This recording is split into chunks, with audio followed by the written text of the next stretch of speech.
संवाद उपनिषद श्रृंखला में आज का विषय त्याग और संवेदनाएं भाग 2। सूक्ष्म शरीर का संचालन हमारा प्राण संस्थान करता है। इसके लिए प्राणायाम का विधान है। स्थूल शरीर के संयम के बिना प्राणायाम संभव नहीं होता। प्राणायाम से हमारे नाड़ी संस्थान और स्नायु संस्थान शक्ति प्राप्त करते हैं, विकसित होते हैं। अनेक सुप्त शक्तियों को प्राणायाम से जागृत किया जाता है। उसकी ऊर्जा बढ़ने लगती है, चेहरा ओजस्वी दिखाई पड़ता है। क्योंकि प्राण संस्थान हमारे स्थूल और कारण शरीर के मध्य सेतु का कार्य करता है, अतः प्राणों का नियमन इन दोनों शरीरों के बीच एक संतुलन स्थापित करता है। कोई भी व्याधि हो पहले कारण शरीर में पहुंचती है, प्राण शक्ति के माध्यम से वह समय के साथ स्थूल शरीर में प्रकट होती है। हमारा स्थूल शरीर हमारे कारण शरीर की ही अभिव्यक्ति तो है। शक्तियों का ग्रहण और विसर्जन दोनों ही कार्य प्राण शक्तियों द्वारा निष्पादित होते हैं। मन एक ओर चंचल है तो वहीं दूसरी ओर हमारे आत्मा का प्रतिनिधि भी है। मन इच्छित जो भी कार्य हम करते हैं उनके परिणाम से ही हमारी जीवन यात्रा बनती है। मन की वृत्तियों का नियमन ही जीवन को उत्कृष्टता प्रदान करता है। मन इंद्रियों का राजा है। मर्जी हुई तो योग में चला गया, मर्जी हुई तो भोग में लिप्त हो गया। किंतु स्वस्थ मन राग द्वेष से मुक्त होता है, ऊर्ध्वगामी होता है, सकारात्मक भाव लिए होता है, मैत्री प्रधान होता है। मन को समझना आवश्यक है। मन अनेक स्मृतियों में खोया रहता है, अनेक प्रतिक्रियाएं मन में चलती रहती हैं। इसी प्रकार भावी जीवन की कई कल्पनाएं मन को घेरे रहती हैं। अहंकार इनमें सर्वोपरि होता है, सदा सुख की तलाश में दुखी नजर आता है। अतः मन का संयम आवश्यक है। हमारा सुख शांति का लक्ष्य इसी से पूर्णतः प्राप्त हो सकता है।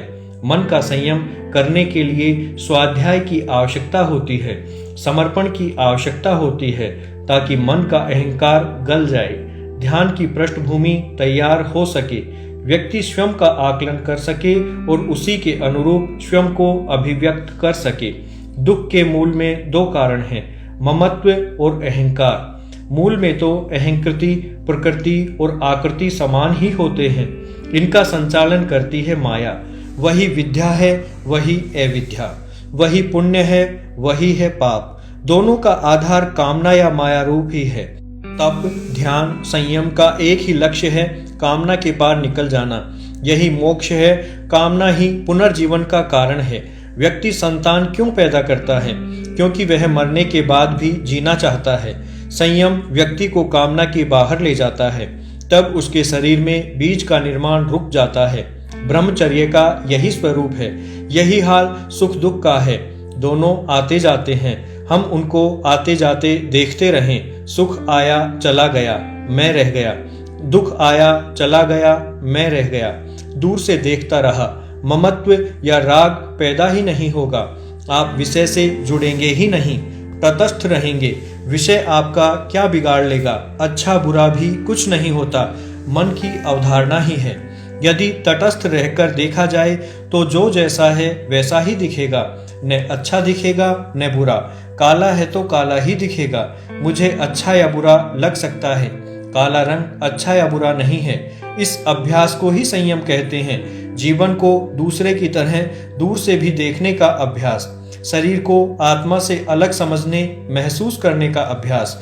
मन को संयमित करने के लिए विवेक की भी आवश्यकता है, बुद्धि के संयम की भी आवश्यकता है। बुद्धि की एकाग्रता का अभ्यास विवेकपूर्ण विचारों से ही संभव है। प्रेरणा बनी रहती है, आस्था बलवान होती है और अंततः संयम का मार्ग प्रशस्त होता है। शायद हमारे कार्यों पर दूसरे लोग गर्व करते हैं। हम स्वयं जो करते हैं वह अभिमान कहलाता है।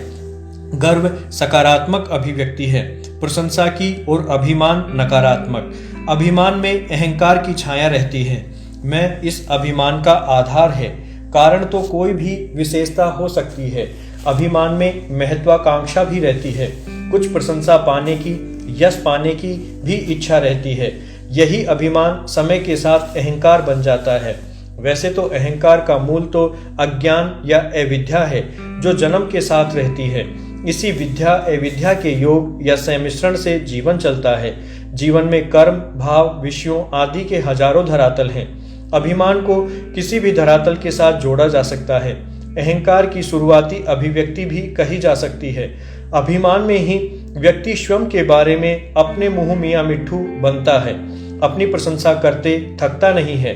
किसी को शरीर का, ज्ञान का, धन या पद का अभिमान हो सकता है। अपनी किसी कला पर अभिमान हो सकता है। मुझे मेरे घर पर, कमरे पर, साज सजावट पर, गहनों पर, मित्रों पर, किसी भी बात पर हो सकता है अभिमान। यही उसके विकास की बाधा भी बन जाता है। इसका कारण है कि अभिमान कर्ता भाव के साथ जुड़ा होता है। कर्ता भाव ही अभिमान होता है। जीवन के सुख का मूल रहस्य यही कर्ता भाव का आवरण है। कृष्ण तो स्वयं को भी कर्ता नहीं मानते। संपूर्ण चराचर को अव्यय रूप में धारण करने वाले भी कर्ता योग माया को मानते हैं। जब कर्म योग का सूत्र बताते हैं कर्मण्येवाधिकारस्ते, तब भी उनका यह आशय स्पष्ट हो रहा है कि फल पर तुम्हारा नियंत्रण नहीं है। कब मिलेगा यह ईश्वर ही तय करेगा। तब किसी भी उपलब्धि के लिए अभिमान करने का आशय क्या है? यह सही है, उपलब्धि का कारण हमारे कर्म ही बनते हैं, किंतु यह आवश्यक नहीं कि सभी कर्म जो इस उपलब्धि से जुड़े हैं वे वर्तमान जीवन के ही हों। माता पिता का प्राप्त होना, परिवार, व्यापार, स्थान, संतान आदि हजारों कारण हैं जो उपलब्धि में प्रत्यक्ष या परोक्ष रूप में भूमिका निभाते हैं और वर्तमान जीवन से पूर्ण का प्रभाव दिखाते हैं। तब सारी उपलब्धियों का श्रेय स्वयं लेना कहाँ तक उचित है? दूसरा पक्ष यह भी है कि हमारी ज्ञानेंद्रियां भी केवल स्थूल को ही पकड़ पाती हैं। हमारा आत्मा, हमारा मन, हमारी प्रज्ञा सूक्ष्म क्षेत्र है। इसके ज्ञान के बिना, समझ के बिना व्यक्ति अध्यात्म में आगे नहीं बढ़ सकता, जीवन के रहस्यों को नहीं समझ सकता, स्वयं के स्वरूप को भी नहीं समझ सकता। तब उपलब्धियों पर गाल फुलाना कहाँ तक उचित है? जब हमारे पुरुषार्थ का लक्ष्य ही मोक्ष है, तब ईश्वरीय शक्तियों का अस्तित्व और भूमिका पर भी चिंतन तो करना पड़ता है। जो सूक्ष्म मेरी बुद्धि की पकड़ से बाहर है, उसके लिए प्रज्ञा का मार्ग पकड़ना ही पड़ेगा। सुप्त चेतना को जागृत करना ही पड़ेगा। भीतर सूक्ष्म में यात्रा करनी ही पड़ेगी। ईश्वर भले ही हमारे भीतर बैठा हो, हमारे आसपास चल रहा हो, वह आस्था से ही समझ में आएगा। जीवन में कई बार अचानक हमारे भीतर कुछ ऊर्जा स्फोट होते हैं। हम कुछ विशेष कर बैठते हैं। हर एक के साथ ऐसा होता है। इसी को वह स्वयं की उपलब्धि मानकर अभिमान कर बैठता है। हम चेतन प्राणी हैं। हमारी चेतना यदि जागृत रहती है, तब हम जीवन, सृष्टि, प्रकृति आदि सबके लिए जागरूक रहते हैं। हमारे व्यवहार में एक संयम होता है, मर्यादा रहती है, योग का भाव भी रहता है, दूसरों के साथ सौहार्द एवं सहयोग की इच्छा रहती है। सामूहिक जीवन का एक स्वरूप गठित होता है। इसे हम समाज कहते हैं, संप्रदाय भी कहते हैं, प्रदेश और देश भी कहते हैं। इसमें सामूहिक विकास की अवधारणा बलवती रहती है। एक दूसरे के सुख समृद्धि में भूमिका निभाते हैं। इसी को शास्त्रों में वसुधैव कुटुंबकम कहते हैं। पूरा विश्व एक परिवार है।